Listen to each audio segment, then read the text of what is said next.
Presented by Northwest Folklife and Seattle Cancer Care Alliance. I'm Karen Anderson. And I'm Tom Whitmore. On day 3, our final day, connecting community from home to home, bringing together local culture bearers, artists, creatives, sponsors, and merchants, all on one platform to celebrate our folk life. The launch of From Home to Home Northwest Folklife Festival this weekend has been such an incredible experience. Thanks to all of you who are joining us and who have turned on throughout the weekend. It's been amazing. After this weekend, Home to Home Northwest Folklife Festival will continue to serve as a virtual platform to showcase local artists and culture bearers, creating a space for cultural exchange and community connection. This is the place where we can all continue to find our folk. For our program tonight, our live stream will begin with Moved by Words just after 6 p.m. And until then, thank you for joining us today, our last day of From Home to Home. Stay tuned. And now we'd like to have a word from Cecile Hansen. She's the chairwoman from the Duwamish Tribe Peoples.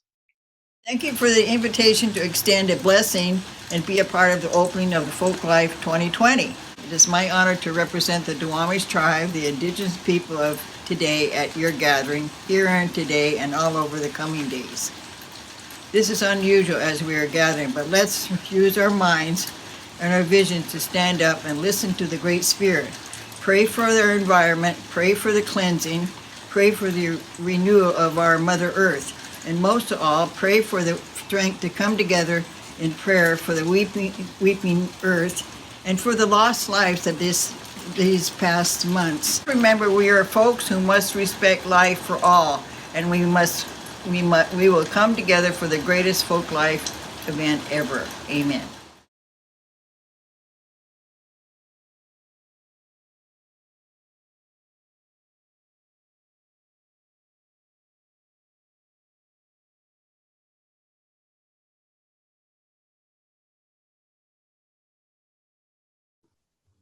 Hi, I'm Kelly Ferriar, Executive Artistic Director of Northwest Folklife. Aloha, I'm Reese Tanimura, Managing Director of Northwest Folklife. Since 1972, Northwest Folklife has provided opportunities to uplift traditions and celebrate the vibrancy of our Pacific Northwest communities. In these unprecedented times, it is more important than ever to know that we are connected, heard, and seen by one another, and that together we can keep an incredible legacy of arts, culture, and heritage alive. In the last few months, our lives have been changed in ways that we have yet to fully understand. With the incredible dedication of our team and our communities, we have pivoted from a 49-year-old gathering on Seattle Center grounds to a virtual platform where you can discover and connect right from your home. We're so grateful for the community power which brings us From Home to Home Northwest Folklife Festival online. Thank you so much to our sponsors, Seattle Cancer Care Alliance, BECU, and BikeWorks. And you, our community who make this all possible. Let's all continue to live our best folk life. And enjoy From Home to Home Northwest Folklife Festival.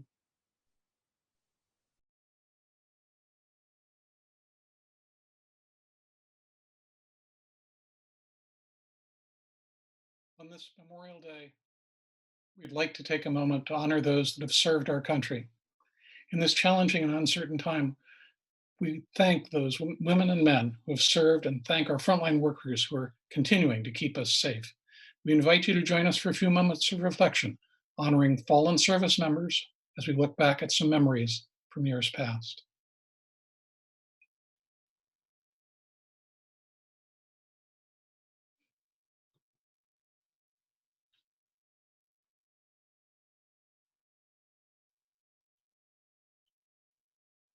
This weekend is also the Living Our Legacy campaign. Throughout the month of May, our goal is to reach $120,000 raised by 1,000 supporters like you. Help us live our legacy of being community powered by contributing to a Living Our Legacy campaign. We hope to reach 100 donors today. So far, 62 donors have brought us closer to our goal. The suggested daily donation is $20 to $30, and gifts of any size are meaningful. Today, all donations are being matched dollar for dollar by the Warren's Roadhouse dancers. Please make your best gift possible by clicking donate on our streaming page. That's nwfolklifestreaming.org. And a huge thank you to the 775 fabulous supporters that have already raised over $91,000. And now a thank you from our sponsors.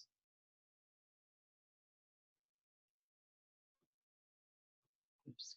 Thank you to our From Home to Home presenting sponsor, Seattle Cancer Care Alliance. Thank you for keeping our communities thriving and for uplifting and supporting Northwest Folklife's mission of celebrating cultural traditions. Now we want to talk about our merch and virtual marketplace. Although we can't gather in person this weekend, you can still shop from some of your favorite Folklife merchants and support small local businesses. Check out the virtual marketplace today. And check out our own merchandise. I went over and looked. We have beautiful t-shirts, many different sizes, sweatshirts also, hoodies. Be sure to get a look at it. Get your From Home to Home t-shirts and apparel by selecting the merch button at nwfolklifestreaming.org.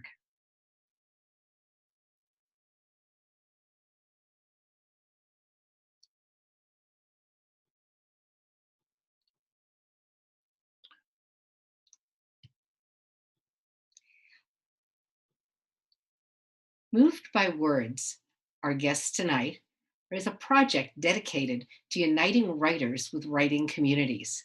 Founded by former Slam champion Skylar Reed and co-founders Jake Vermas and Jillian Ada Burrows, Moved by Words has hosted writers and organizations devoted to fostering new voices in the writing community at community centers and festivals since 2013. Tonight, New Voices 2020 is a showcase of award-winning writers in the Pacific Northwest, mixed with new voices from the POC writing community. Moved by Words, an Indigenous Black, person of color-led organization, has organized this evening's Writers Reading live stream event in partnership with Northwest Folklife. This showcase highlights the voices of women, queer, and non-binary poets in our community. And now, we'll turn you over to the Moved by Words host, Christine Claringbold.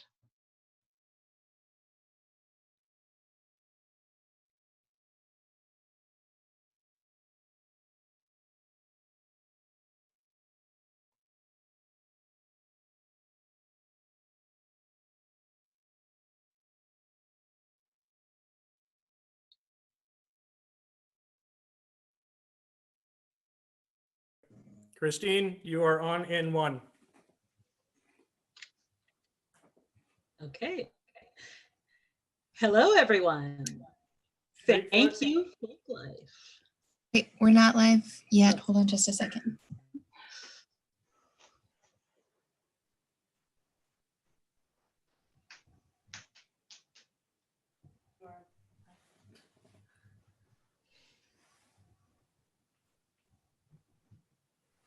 Okay, you are live. Hello, everyone. Thank you, Folklife. My name is Christine Claringbold, and I'm your co-host for today. Skylar Reed is the editor, curator, and host of Moved by Words, a project dedicated to uniting writers and communities. So now I will just turn it over to Skylar to introduce our first performer. Thank you, Christine. Thank you, Folklife. We are here with the New Voices 2020 showcase just for you, for the community of Folklife.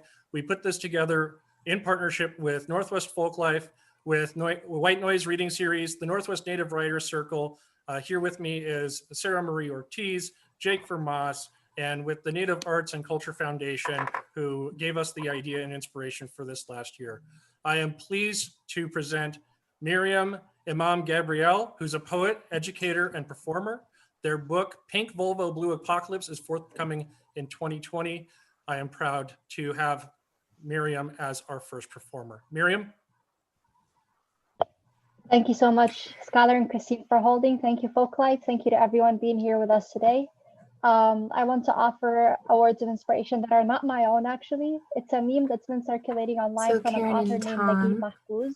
I grew up in Egypt we reading can't have you guys hear the hearing about audio Naguib from the Mahfouz. Zoom call, Our but family if you didn't read want much, but to he's watch the around. live So it's stream interesting to see while, him kind of you know, globally circulating. And the quote is, um, home is not where you just were be born. looking Home towards is our where all Zoom attempts to to see when escape you come on, cease. and No matter I'll where wrangle you you. are right now, I'll I know a grab lot you. of people are struggling with a sense of home during COVID, and I really hope you're finding home exactly where you are. I'm going to start with a piece for you all inspired by my recent move from Portland to Orlando to reunite with family. I want to be a key in your chain, a ray of sunshine in your old place, a spray paint letter on your way back.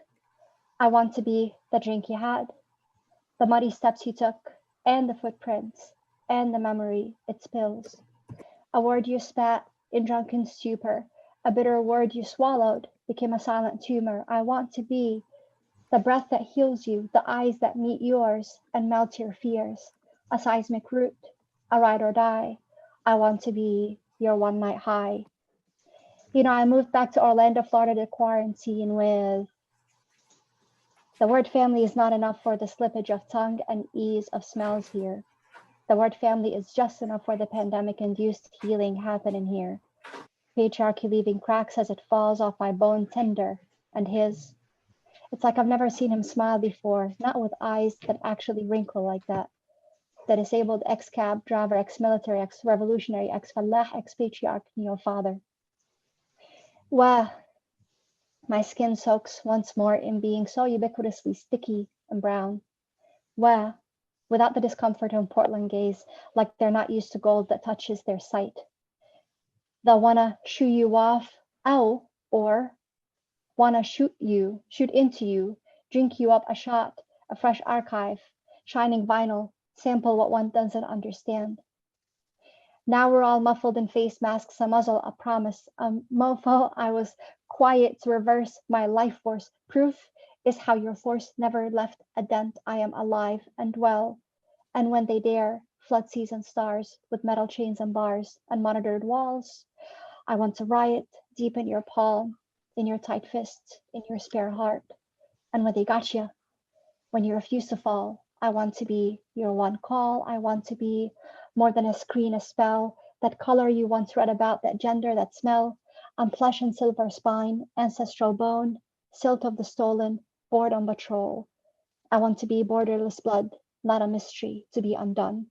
I'm alone now, where with family, where alone with family, where I can feel the breadcrumb grit all of my topographies, the cardamom veins of memory sung solely as instinct and prophecy. No time will suffice, no time will suffice.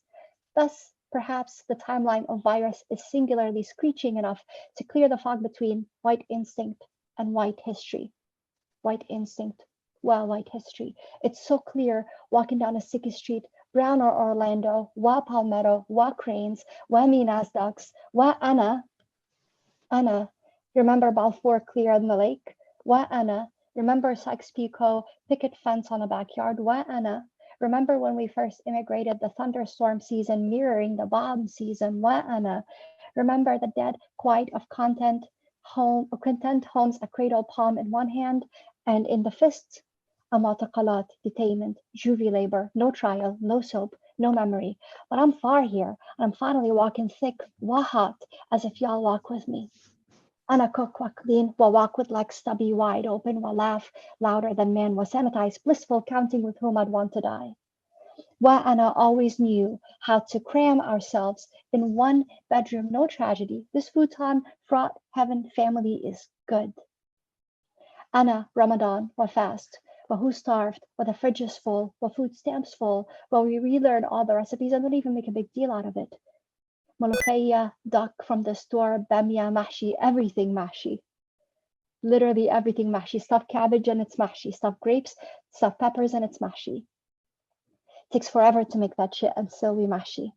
Shadi Habash died in jail after 2 years without trial. Cairo, Ehshi.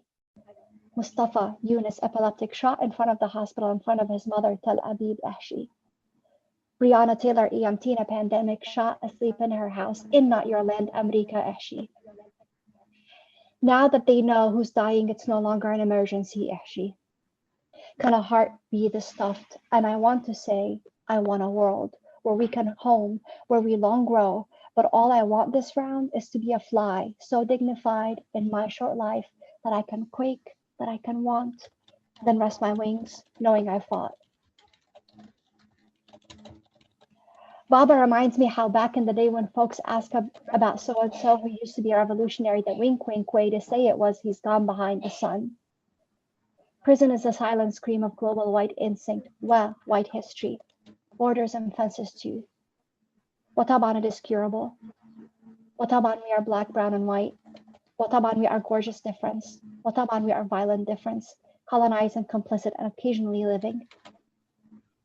We, Akid, swim in the cross-border sauna, musk of swamp memory, sticky against the grain of seas, wet checkpoints. Wa yani Akid wa, taban wa, lazim we dance from a walk, splitting air with illusion recipes and sweaty concepts. Like Sarah Ahmed putting the zoom and azuma, like Zainab Saab, Zainab ya Zainab. Your hands, they stuff so much, they say so much in the seasons because we mahshi Orlando, mahshi Brooklyn, mahshi Portland, mahshi Oakland, mahshi Paris, mahshi Mosul, mahshi Mosul, mahshi Gaza, mahshi Eritrea, mahshi Sudan, mahshi Chile, mahshi Kashmir, mahshi Amsterdam, mahshi Harlem, mahshi food card academia, mahshi Facebook investigative shit talk, mahshi WhatsApp inheritance, Tinder leftism, Baba quarantines before the quarantine. Mahshi with a hug and a spin and a preservation, a death wish stare beneath, thick brows above face mask, now mandatory, what she looking at? Veins in my eyes stretch watery to hold you all tears with me. Quiet, deadly sabr that's patience faces me, a quote-unquote empathy ticking bomb rattling southern cricket simmery. You'll see when we respond. Spawn our clumsy vaudeville that cake dance all over the century, y'all with me. I want to be a key in your chain. Turns out you left it unlocked and I can see the sun again. I first quote unquote immigrated here on a medical scholarship given out to international and inner city kids because my spine was curving, slithering, resisting center, scoliosis they called it. Now I'm echoing medicine in the scenic airborne bloodstream, calling it art. Well, you thought you were queer, Portland, Dayani. It's how you got so queer, poet land, stuck with us home. Thank you so much, Folklife, for bringing us together here online, especially during this time. You can find me online at my IG handle. It is after my drag name, Baba Bunny Yusuf. I will spell it one time for you. BABABXNNY, another Y, USEF. Thank you all so much for being here today. Thank you, Miriam. Next up is Nastasia Minto, the author of this book right here, Naked, which came out last year in 2019 on Eldridge Books. That would be my pick of book of the year if I had choices. Nastasia performed with us at Folklife for our first showcase in 2019. We're proud to bring Nastasia back. Nastasia Minto. Thank you so much for having me. I'm Nastasia Minto. And my encouraging words for our community is to not allow ourselves to be bound by the negative words that society tries to label us with. And so my first poem is going to be Breathe, and my second one will be Bound. I don't know which way to breathe. If I should put my hands up or behind my back, is it going to be COVID-19 or a gunman that lays me flat? I don't know which way to breathe because my nose seemed problematic. I mean, Eric Gardner was asthmatic, and Tamir Rice, he had fake palates, and Sandra Bland, they'll never tell us. So I don't know which way to breathe because every time I untense my jaw, relax my shoulders, I see another dead brown body on TV. I don't know which way to breathe. They hear unintelligent slang from the South. I have to watch the tone from my mouth. I'll keep my button-ups for the streets, but I'll leave the hoodies for the house because I don't know which way to breathe. Or should I leave it for the ventilators? Police said this is a closed casket, and they didn't even try to resuscitate him. I don't know which way to breathe. Will I have enough oxygen in my body to oxygenate me? My lungs, they are shaped like trees, bronchioles like roots, alveoli like blossoming fruits. a gas exchange between the two, but still I can't figure out a way to breathe. How to not only protect this body, but all the bodies that's been proclaimed as threatening. So how should we? How should we demonstrate to our youth how to breathe? Through their nose or through their mouth? You know, should I tell them to leave the hoodie at the house? Should I warn them about pellet guns? Should I tell them not to go on a run? Should I tell them to always record on Facebook Live? Should I caution them before they get in the car to drive? Or be vigilant when they are at school to stay alive? They don't know how to breathe. And the news of dead brown bodies is continuously increasing their fears and anxieties. So instead of encouraging them to take it one day at a time, I say, let's take it one breath at a time. Let's focus on an inhale. Hold each moment a little bit longer, laughing a little bit harder, singing a little bit louder, celebrating ourselves unapologetically, breathing a little bit deeper, breathing, just breathing a little bit deeper, and a slow release to the exhale, because we are reteaching ourselves and our youth how to breathe. My second piece is titled Bound. I will never be bound again. I got my liberties. I'm finally free. Said I will never be bound by the imaginary seams that desire to hold me tight, hold me back from the person that I am becoming, a 5'10", brown-skinned, beautiful, confident woman. I am not bound by the words that society used to degrade me. I mean, sometimes my words betray me, but I'm learning, y'all. I'm learning to lean within myself, to trust me before I can trust anyone else. I am not bound by societal faces. I mean, Photoshop false human shell cases, a million likes on social media, but in real life, their room is vacant, and they say, fake it till you make it. That's what I've always heard. But I am not bound by those words. I will not fake a smile, a hi or a goodbye to fit anyone's comfort. I will not go against my intuition when my gut boldly says no. And I will stand firm in my yes and flex my chest and hold my own, because my words and our words are strong. We are not bound by who society thinks we should be, because our bodies, our minds, and souls are all energy, and we flow freely. So I will never be bound again. And I'd like to thank y'all so much for having me. Thank Folklife for having all of us. And you guys can follow me at Nostalgia Mento on Instagram and Facebook. So thank you guys. Thank you, Nostalgia Mento. Next up, we have Fabi Romero. Fabi Romero is a two-spirit poet, filmmaker, artist, and PhD student in gender, women, and sexuality studies at the University of Washington. Fabi is the author of Mountains of Another Kind and the great, excellent book, Troubling the Line. Thank you for being here, Fabi. Fabi Romero. Thank you. So my name is Fabiana Romero, and I was so moved by the poetry that's already been read. So I feel like that alone is already the words of encouragement that I feel. But I also want to say that I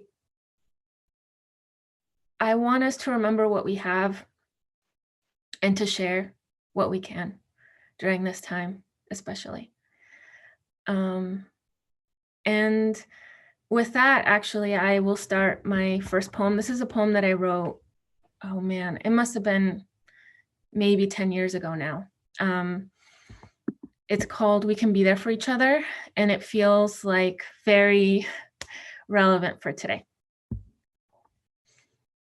We can be there for each other, in spite of being told otherwise.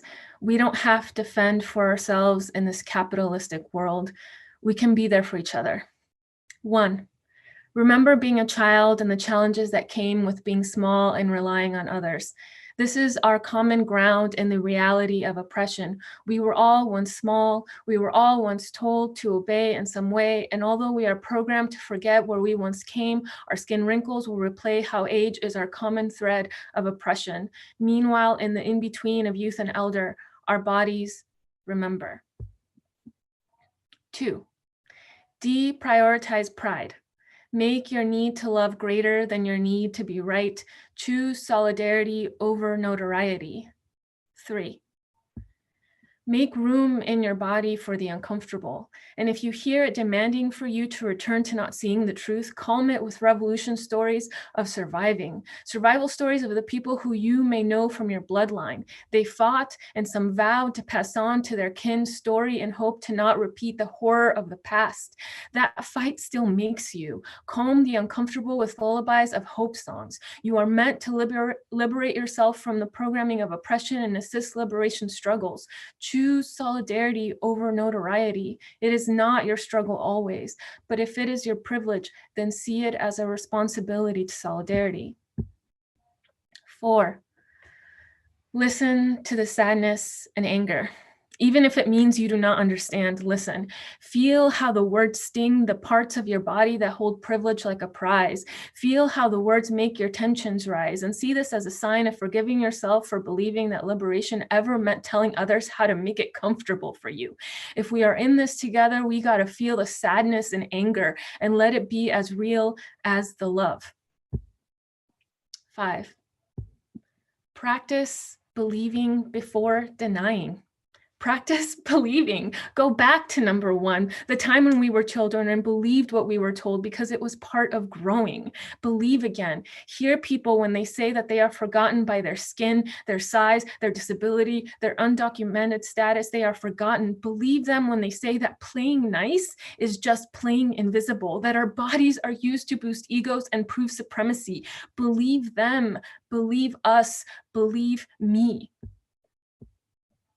6, celebrate the small victories, because there is plenty of hurt, there is plenty of anger, there is plenty of sadness and reasons to give up.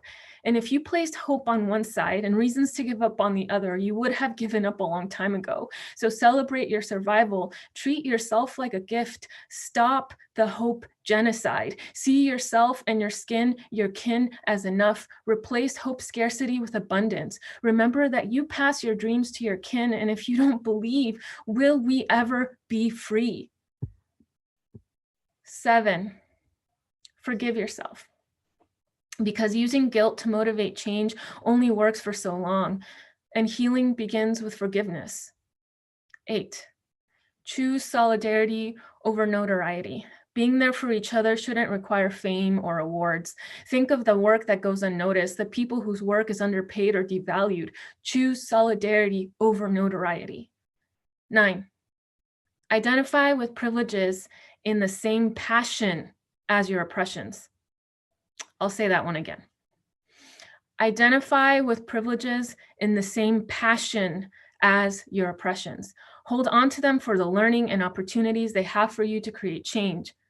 10, we can be there for each other. In spite of being told otherwise, we don't have to fend for ourselves in this capitalistic world. We can be there for each other. Thank you. And this is the second poem. This is more of a recent one.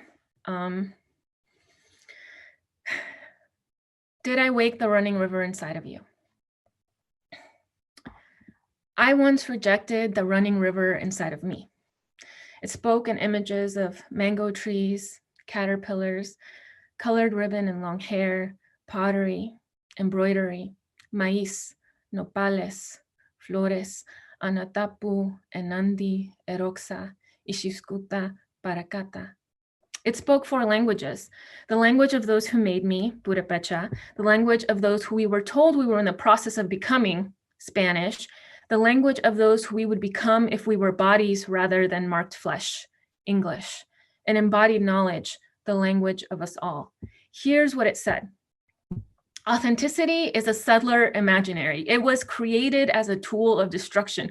We can never meet its demands. Even if I were raised with the language of my people, even if I kept my hair long and braided, my ancestors are not legible. My ancestors are only recognizable to the Mexican nation if I choose to live in and accept the open air prisons of poverty imposed on my once powerful people. I know now the theory of my body, that to use indio as a pejorative is to call out the limits of the rights given to humans, that human was created to mean what we now understand as white supremacy. Human meant not indigenous, not Black. I know now the theory of my body, that to accept indio as a pejorative is to live refusing my indigeneity while trying to prove that I am human, an endless loop of rejection. I once rejected the running river inside of me. It now speaks 4 languages. The language of those who made me, Purepecha, the language of those who we were told we were in the process of becoming, Spanish, the language of those who we would become if we were bodies rather than marked flesh, English, embodied knowledge, the language of us all, and pleasure, joy, connection, how I break free. Thank you. So again, my name is Fabienne Romero. You can find me at fabienromero.com. That's F as in Frank, A, B as in boy, I-A-N, Romero, R-O-M-E-R-O.com. You can also find me at Fabienne Romero on Facebook or at Fabienne de Michoacan on Instagram. That's a long one, but hopefully you'll find me somewhere and maybe you'll help me get my book published because I have my manuscript ready. It just needs to be published. Thank you. Thank you, Fabienne. Next up, we have Don Pichon-Barron. Don is an educator and author of Escape Girl Blues. It is my pleasure to bring you Don Pichon-Barron. Don? Hi, everyone. I'm Don Pichon-Barron, and my inspiration today is from Diane Glancy's really fabulous, gorgeous book. It was Over There by That Place, A Point of Origin. Came out in 2018. And the opening of the first page of this book says, quote, "My rebellion is saying it as it was said. My rebellion is this work." So I challenge you to find out what your rebellion is. And with that, I thought that this would be a great poem to read in our COVID times because it's a little bit of science, a little bit of story, and hopefully a little bit of hope that seems appropriate. It's called Quantifiable. 1, did you know there are 27 bones in one human hand? If those 27 comprise a quarter of all the bones in one human, and supposing a human has 2 hands, thus half the bones of our human are located in the hands that love or kill with half the bones of the body. Like if we had our Indian bones or Irish bones in just our hands, we're measured by our capable hands. 2, if the average human heart thumps around 100,000 beats a day, pumping 2,000 gallons of blood through its preciousness, does the heart know when the blood is our colonized blood or other? Can the heart feel the forces of oppressed and oppressor, the story of bloods mixing? But more importantly, does the pure blood feel different as it cruises up and into the heart, leaving just the same, our broken hearts? 3, do the experts truly know the brain holds as much data as a 64 gigabyte iPhone? Information from past, present, and possibly the future, if one believes outside the scope of tangible. If the data were translated to sound and echolocation practiced, could we find ourselves in reflected sound waves? Can we program what data we keep and what we destroy or replace with stories from ancestors, awakened by our calling, our muscle memory? 4, no other in the mammalian world has the uvula dangling in the back of their mouth with its precious cargo, packed cavity of nerves and muscle and bone. The uvula would be proof enough, yes, that all humans are the same, placing to bed under a spell to never awake atrocities of other. Heart swells with blood and belonging, bones of hands unmarked, brains powered by such knowledge, the past are forced to swallow. 5. On average, a human takes around 20,000 breaths a day, breathing in the air memory of the land and history, breath held inside until released. And what if each breath carried a piece of self, entered another and another, for no single breath can find a home, no ownership or allotment, no safe passage, as breath would tell the story, our legacy. And then I've got another short one. This is the title of my chapbook that's out, Escape Girl Blues. And this is for everybody who thinks that they've escaped their upbringing, their poverty, their whatever they think. And here it is, Escape Girl Blues. My roots, severed and bound years ago, sprout and lace through my toes, daring me to get up and just try to run. That mouth like you do. All cobra-like, coy and coiled, tongue pressed to teeth in feeble attempt to thwart true nature. Only nurtured as I let go in the violet night. Nothing now can hide my voice. Not the music nor laughter, so loud. Never in our manicured neighborhood, nobody laughs hard without apologizing, covering their mouths as if to push the sound back in.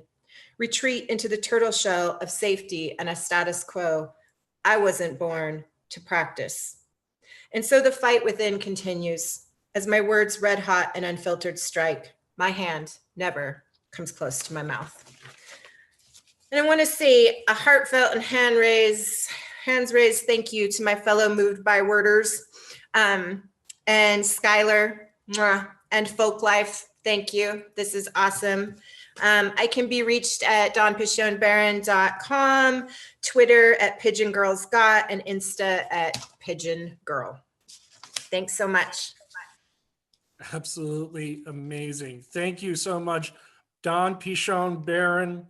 Up next, we have Fern Naomi Redville, who is the storyteller, theater director, and educator for Snag Productions. I believe Fern was also part of the Native theater group Red Eagle Soaring, which I drew a lot of inspiration to coming to Folklife and to Seattle for. One of the reasons why I am going to University of Washington to study Native cultures is because of Fern Redville and these wonderful people with the Northwest Native Writers Circle. I can't say enough, so let's move it up to Fern Renville. Thank you, my friend. You are muted. Oh. I said you're going to make me cry because this is. Oh, we've already cried 5 times here. It's your turn, my friend. This is the weekend that the Red Eagle Soaring kids are always on stage there, and it is like, wah. And all of the theater world is like, you need to take pity on the theater people who who are now deprived of our oxygen and are being forced to adapt. And but anyway, my apologies for not figuring out how to get here sooner. My name is Fern Naomi Renville. I'm an enrolled member of the Sisseton Wahpeton Oyate. That's an Eastern Dakota band. The Sisseton band is traditionally a band of plant medicine people. And I am a theater person and a storyteller and a writer. And March 28th was supposed to be the opening of my first musical that I was writing with Roger Fernandez and was going to open. But hopefully at some point in the future that can happen. Until then, I have been clinging to sanity and routine by telling stories. And I have been doing some writing, but I have found my writing focus very challenged. And I have found it much easier to kind of let myself channel my ancestral stories. And so I've decided to use this time to really get better at telling my own Dakota tribal traditional stories and connecting online in learning places to further my own learning as needed. And that's been wonderful. It's been really wonderful. It feels like I'm like literally it's transforming me. I also have embraced a little bit more what I call daring storytelling. So I'm also not just a Dakota person, I'm also a South Dakotan. And so I'm kind of a repressed Midwesterner.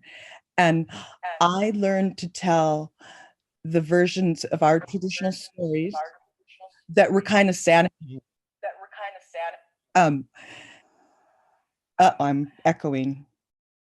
Can you hear me? Okay, sorry. I've been enjoying learning more of the Dakota stories that existed pre-censorship. In the 18th century, my people were basically put in concentration camps and became wards of the state and of missionary efforts who took control of our lives.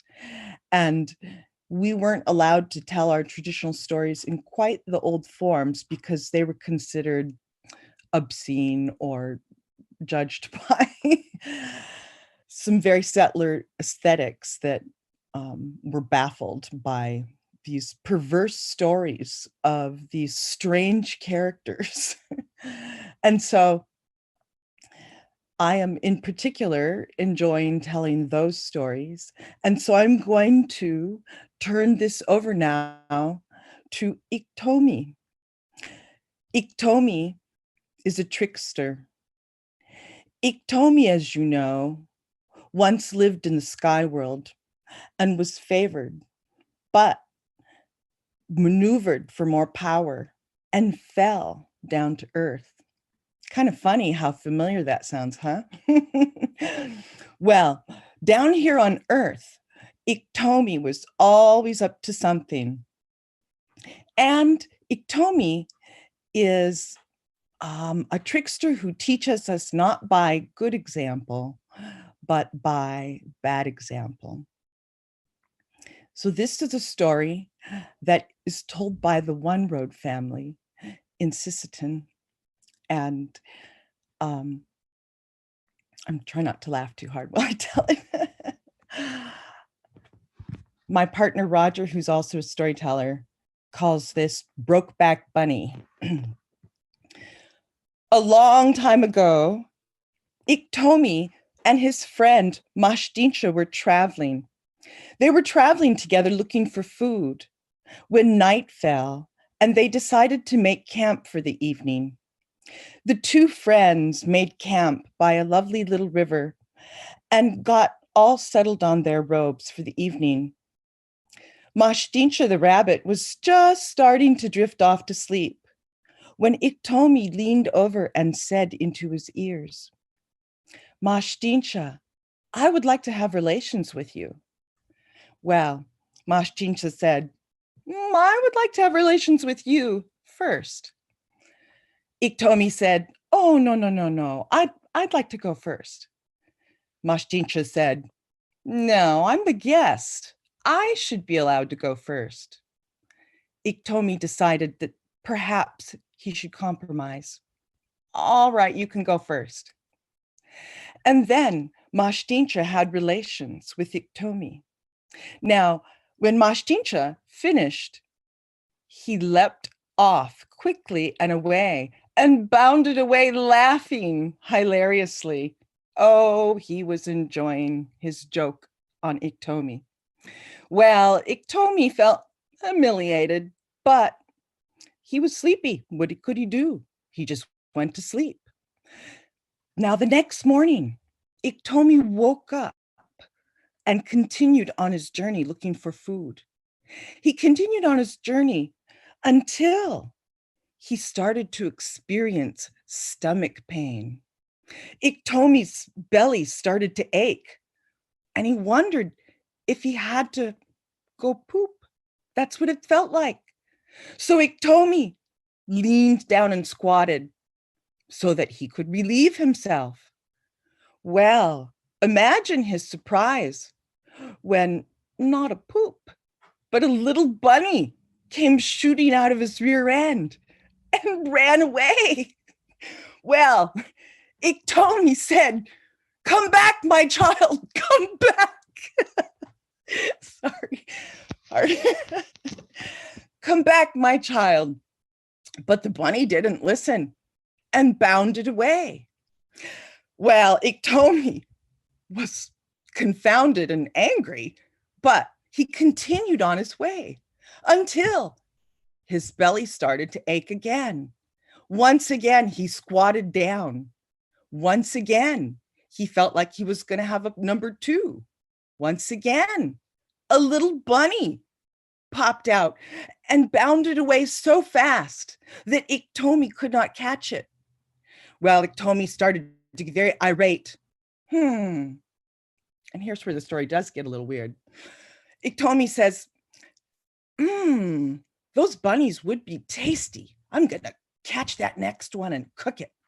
Well, so once again, when that pain came on him and he squatted down, that little bunny, but this time, once again, it shot out so fast that even though he had his hands there, it got away. Oh, he was furious.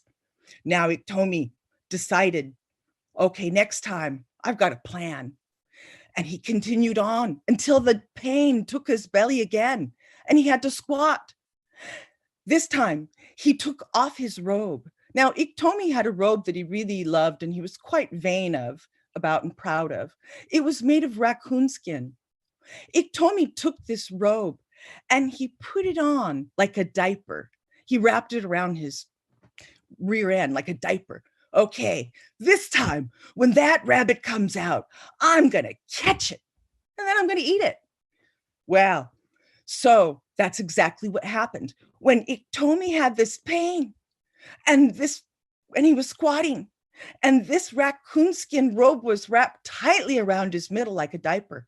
No way was this bunny getting away. Well, out it came. He could feel it. It came out.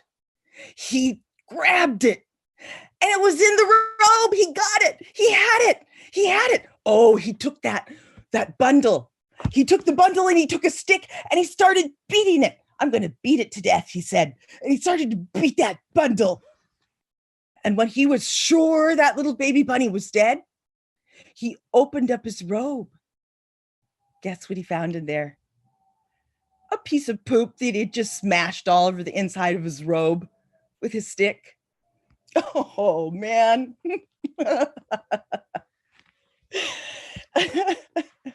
He was furious. Okay, so the thing about these crazy stories, the ohumkanka, which literally means the ridiculous stories, they go on and on and on. So I can keep going. So you tell me how much time I have, okay? I think we're going to leave it there and say thank you to Folklife. Can you please tell us how to find you? We could probably go on for another 2 hours for this one. Thank you. Everybody's cheering for you in chat. Thank you so awesome. much. You can find me on right. Facebook and Twitter and yeah. And thank you to Folklife. I'm so glad that this is happening and I'm looking forward to next May, okay? It's gonna happen. Everyone take care of themselves, all right? And my writing prompt for everyone is tomorrow, if I woke up in a world of my own creation where everything was exactly the way I wanted it to be, what would it look like? Okay. All right. Thank you so much, everyone. Thank you, Fern. Everybody, Fern Renville. My pleasure. Next up, we have Sarah Marie Ortiz. Woo-hoo. Sarah Marie Ortiz is the author of Red Milk and the co-founder of Northwest Native Writers Circle. Sarah has been a good friend of mine for a couple of years now, and I am very grateful to Sarah's support for this program. We did the Native Writers Circle celebration last year, and this is an honor to be with you again today. I will leave it to you, Sarah Marie Ortiz. Guatsi Halpa, everybody. Thank you so much, Skylar. Thank you to Folklife. Thank you to all you magic makers out there. Fern, one of our most important aunties in our urban Native community here in Seattle, and planted those initial seedlings for the Northwest Native Writers Circle, and to all my Northwest Native Writer Circle family that are here, Laura and Dawn, and Fabian and Skylar. Thank you so much for bringing the beauty always. I'm gonna start with, well, the prompt or the creative inquiry point is really just about singing, praying, speaking to place, and how do we do that? How do we use our voices in a way that is reciprocal, in a way that is about deepening our connection to place and to home, whatever that means for you. I am Pueblo Vacama. Pueblo Vacama is in central New Mexico, so I'm a long way from the center of my Pueblo universe, but I'm always home in that way. If you haven't been to Sky City, please come and visit us when we're through this pandemic.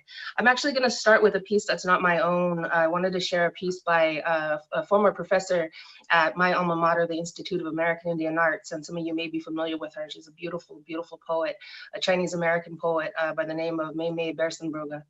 And this piece is called Permanent Home.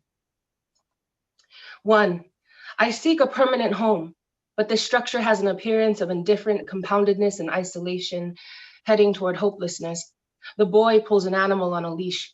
The house with the red roof rests between 2 hills. I can look through its windows to the sea. His aggression opposes what in a domestic animal, cold open space, large enough to work with isolation. House is the projection, space around it, intermediary, theater. You don't have to consume the space to exist, distance point to point in which a beloved ruin is middle ground, for example. 2, first house and space negate one another. Then they're a series. The boy watches a mouse run around the rim of a lampshade. He relates wanting to catch a mouse with the room, ground. Wanting a master image obscures ground like objects in space. House and space are composite like my dream, a bubble, lightning, starting point in any second place. 3, rain pours out a gutter onto the poor horse. Horse runs under a tin roof supported by poles. Stockpiles of beams, salvaged wood, brick melt into contextless waste. I understand the situation by perceiving parts, one after another, then reversing in a glance that removes time, so I can intuit contextless waste as ground. 4, the water tank sits on a frame of used wood like a packing crate. I look through it to an extinct volcano. The panorama is true figuratively as space and literally in a glass wall, where clouds appear like flowers and the backlit silhouette of a horse passes by. A file of evergreen secures the cliff amid debris from a crew building as at the edge of the sea. Oranges, dumplings, boiled eggs take on the opaque energy of a stranger. Knowledge as lintel, bond beam model signs holds the world at a distance. A master image like bone condenses from the indistinct point-to-point feeling of self with which construction began. My house returns from outside as if my spirit had been blocking my path when I wasn't going anywhere in particular. 5, materials and freedom combine so materials aren't subjective. The material of space is like having a skeleton to gain a vantage point on seamless distance as in a comparison. It's a style of accumulating materials that does not become a solid thing anymore. Accommodating a view by being able to be seen through is perceptual, not abstract, like space painted white. Give a house the form of an event. Relate it to something there, a form of compassion. Your point of view is, it's solid already, so there's warmth. In this primitive situation, pure form translates a former empire of space as wilderness. Chinese space breaks free from the view in front of me while my house continues to rotate on Earth. And this piece that I'm going to share with you now is included in a beautiful collection called, it's an edition of the Yellow Medicine Review that came out this past fall. This is called Bird Poem. I slept. A dark one or two came, and upon its slender back, a specter, an itch, and then one more, and then another, soon enough, all over, and it lasted for hours. While the tumult became sea spray and sunder not too far off on the bluffs. A crude curvature of body and something to say, the ghosts ticking inside, scratching at their skin sleeve, and then the sun with its cones of light and the voices of starlings not too far off, and the itching stopped. Winged body, how now?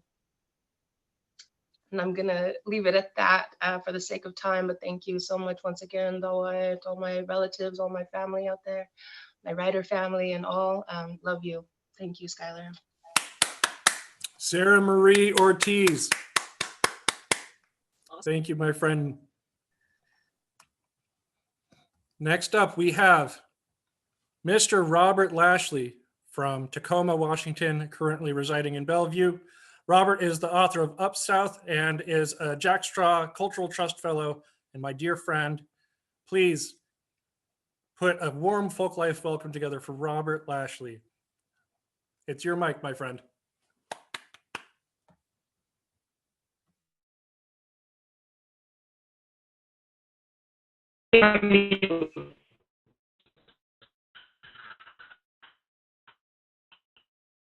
I am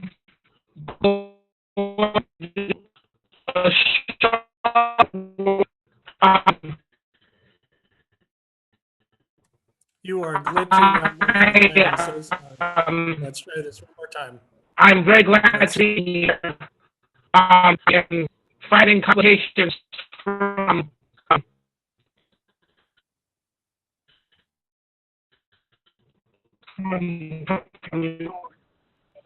I think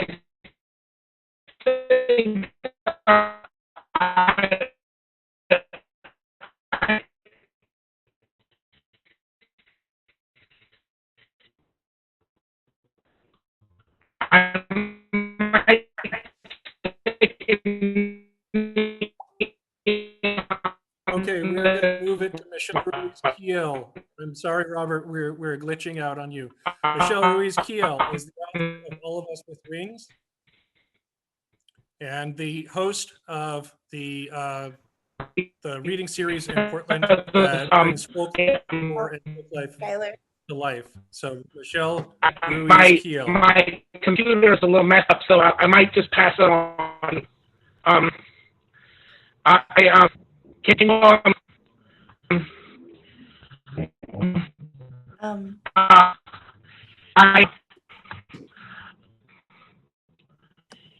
Yes, we got you. Thank you. Sorry Thank about you, Bobby. that.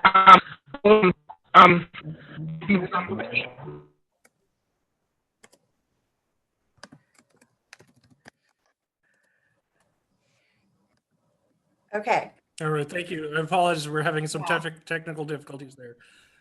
Michelle Ruiz Kiel is the author of All of Us with Wings and is the host of the All Kinds of Fur, the reading series in Portland, Oregon. Michelle Ruiz Kiel. Hi. I wanted to read to everybody today from an essay that actually became the author's note. Oh, no sound? Can you guys hear me? That's good. Okay. I wanted to read from an essay that became the author's note in my novel, All of Us with Wings. And it's sort of, when I thought about what I would want to communicate to my community, I felt like that essay sort of said it all. So I'll just read it to you. All of Us with Wings is my first novel. For years, I learned to write within its imagined San Francisco in time stolen from my daily life as a caregiver, glowing with the secret of the story in my pocket. As the years went on, I wrote to heal myself, to bring my own hidden histories to light. As an abuse survivor and mixed-race Latinx, I have long struggled with empowerment and identity. Though promising and bright, I found myself unable to follow the traditional path of high school, college, and career as the effects of my childhood trauma manifested in adolescence. For many years, I longed for a life that seemed unattainable, the ivy-covered college campus, the cap and gown graduation ceremonies, the fabulous career in theater or law teachers and family assumed I would pursue. But as I grew older, I began to see the value in a different sort of education, the one I'd given myself. I had to find my own rites of passage, my own path to adulthood. I wanted to write a story about this kind of life, both its struggles and its gifts. Like Sochi, the heroine in All of Us with Wings, I ran away to San Francisco at 17 and fell in love with the city. There was something about the sky's watercolor blue, the sun-faded pastel of the houses, the pearly sheen of fog that woke me to the world's magic. I wanted to write about the way art and music and long walks and fast motorcycle rides can heal, about the bookstore I once worked at with a wise and cranky Siamese cat. As the daughter of a teen mom, I wanted to write a story about young parents and their kids raising each other, and what it means to be on your own in the world at an age when most of your peers are still living under their parents' protection. I wanted to tell a story about family and complicated love. And finally, I wanted to write about a girl who had been sexually abused and works to reclaim both her power and pleasure. Writing such a book proved to be a difficult and dangerous journey. When I felt lost during the first draft, I found the Brothers Grimm story, The Maiden Without Hands, a fairy tale roadmap to healing from the worst kinds of betrayal. In researching the name Sochi, I learned of the Aztec goddess Xochitl, patron of lovers, embroiderers, and sex workers, who lives in a verdant heaven where the wind blows glittering obsidian knives and the trees bleed when their jeweled blossoms are plucked. To my astonishment, I also discovered that, just like my Sochi, the goddess's story includes the piercing of tongues. In All of Us with Wings, this act creates a space for magic to enter the ordinary world. On Xochitl's feast day, supplicants are pierced, passing straw after bloody straw through their perforated tongues, one for each of their sins, to emerge clean, forgiven, free. That moment of synchronicity led me to wonder what it takes for survivors of abuse to reclaim their power and whether perpetrators can ever really make amends. I wanted to explore the ways we so often unintentionally inflict pain as we make the mistakes it takes to grow up, and how complex that dynamic becomes for survivors as we create imperfect heavens of blades and blood and found family and poetry. I also discovered tales from all over the world of dangerous, powerful, child-sized creatures who protected streams, lakes, forests, and hot springs. In the danger and power of these beings, I saw a path for our broken bodies to connect with earthly powers, a way to draw parallels between the mistreatment of women and children and the degradation of the planet herself. But most of all, I wanted to tell my own story and the story of other lost young people I've known and loved. Abuse can make us self-destructive. Sometimes we blame and want to hurt ourselves. It can cause us to be comfortable in dangerous situations because they feel familiar. It can drive us to do dangerous things because we long for relief and want to feel good. Sometimes we can avert danger by avoiding it. But when we can't, danger must be surmounted, outsmarted, survived. Because All of Us with Wings is that kind of story, the characters sometimes make mistakes. There's drug use and sex and very real danger, both emotional and physical. But there is healing too, a thread leading out of the labyrinth. In the end, I wrote All of Us with Wings for the girls who are smart but not in school because life has gotten in the way. For the mixed race kids already exhausted by the ubiquitous question, what are you? For the motherless, the fatherless, the queer kids, the ones who retreat into sleep, the ones who scream and throw stones, the ones who survived and remember how it was. For all of us who grew up too fast with only ourselves to rely on, I want you to know that everything you did to survive, and you made it. You are here. You are strong. You're beautiful. I can't see you, but I know you're there. You. And I guess what I wanted to leave you with for a prompt is to write about one of your heavens. And if you want to find me anywhere, just start at michelleruizkyle.com. All of my social media stuff is there, and I would love to hear from you. Thanks so much, Folklife, and so much, Skylar, for organizing this. I wish we could have all been together in person, but this meeting in the ether is really beautiful. It's really warmed my heart. So thank you. Thank you, Michelle Ruiz-Kiel. Next up, we have Claudia Savage. Claudia Savage is the author of one of my favorite books of poetry, Bruising Continents, and the co-founder of Thick in the Throat Honey Performance, and just kind of general collective that I have been graced with performing with. Claudia F. Savage. Thanks so much, Skylar. Thank you, Folklife. I'm just going to read one piece because I know we're running short on time here, but I do want to do my quick inspiration. I have just been feeling a lot about how we're losing that ability for connection right now with what's going on in the world, and I want so badly for people to connect and feel like they have solidarity with each other. And so I'm going to read a Yoko Ono quote. She says, "Keep on creating what you want, follow your instinct. We are doing this together." So I just think whatever you have the ability to make in the world and to give to the world, I applaud you right now for doing anything that you can do. So I'm going to read a piece from a book I'm working on about Syria and jazz improvisation.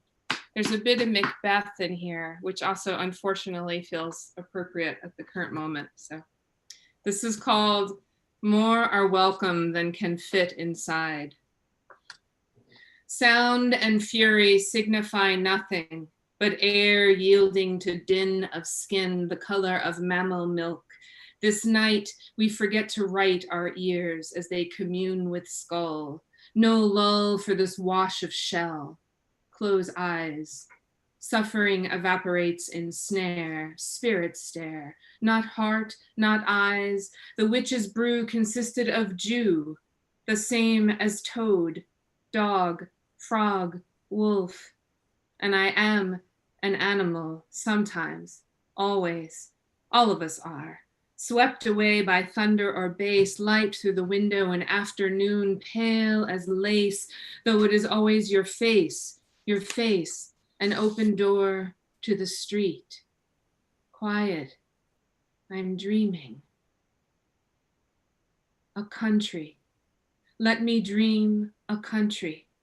Let me dream a country. Let me dream a country. Let me dream a country. Let me make a country. In my dream, I will dream my country. I will dream my country. Let me dream myself into a country. In my dream, let me make myself. Let me dream into a country that is mine, so I can learn how to be.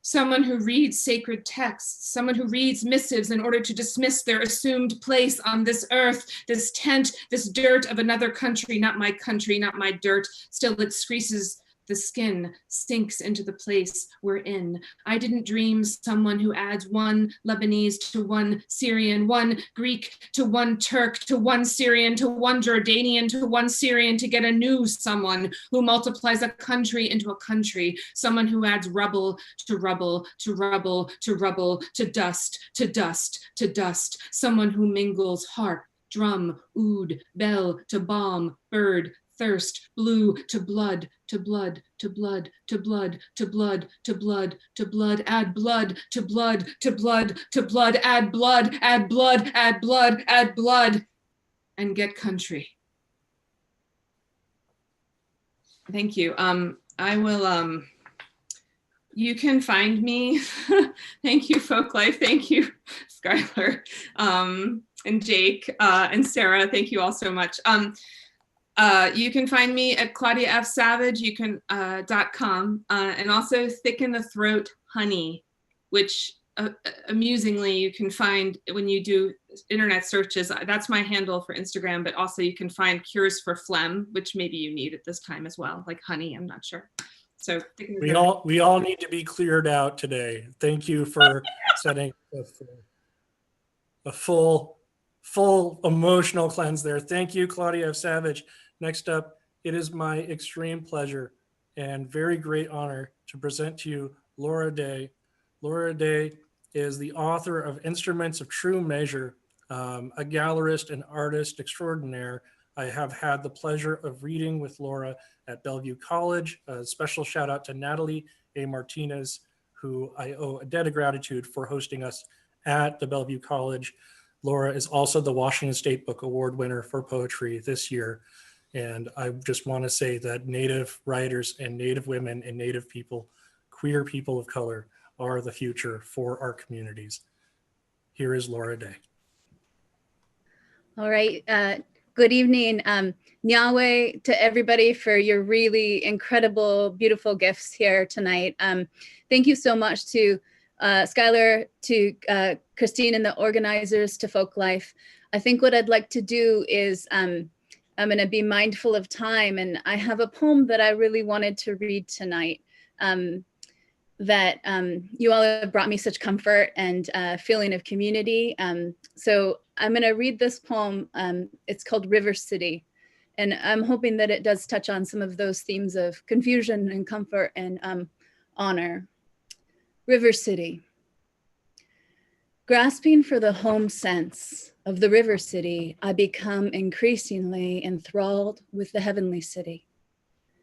Ticking inside the clock's lavish precincts, hours I did not count on becoming the river home I longed for. Time-lapse videos show the flood of settlers subsuming the divine cities. Our rivers exiled by their rivers, christened bucolic, baptized for dead fathers, but not ours. Trinity gates for each cardinal direction draft the divine city's parameters. City contingent on river, beneath the dim crust of exile. Foundation stones laid with sapphires glisten, alongside rivers buried under soybean, buried under wheat. No word for these burials under the river's faceted tongue in the city where I stay. Thanks so much to everyone. I want to include my gratitude too to everybody who is tuning in to spend this time with us and who may watch this later as well.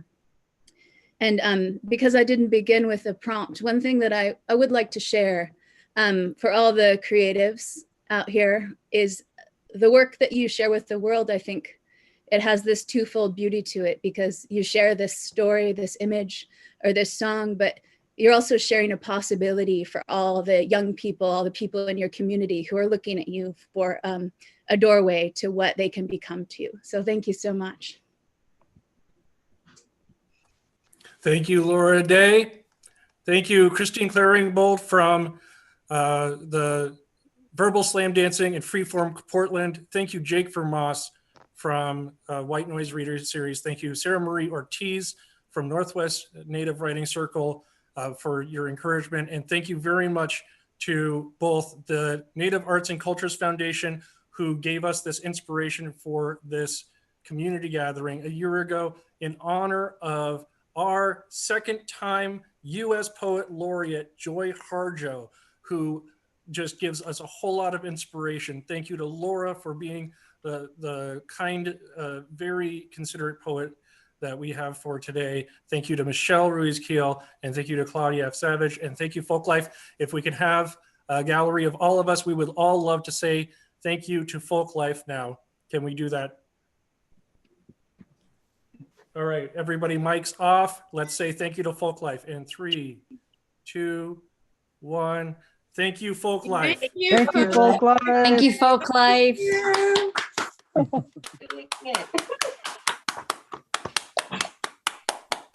You.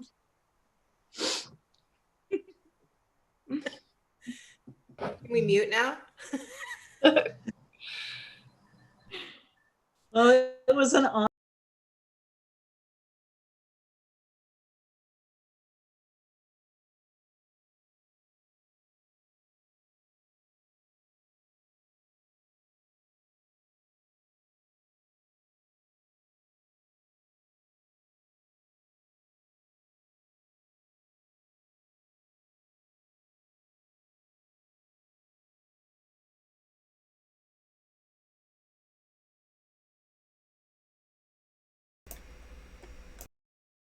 Make your best gift possible by clicking donate on our streaming page, nwfolklifestreaming.org. And now.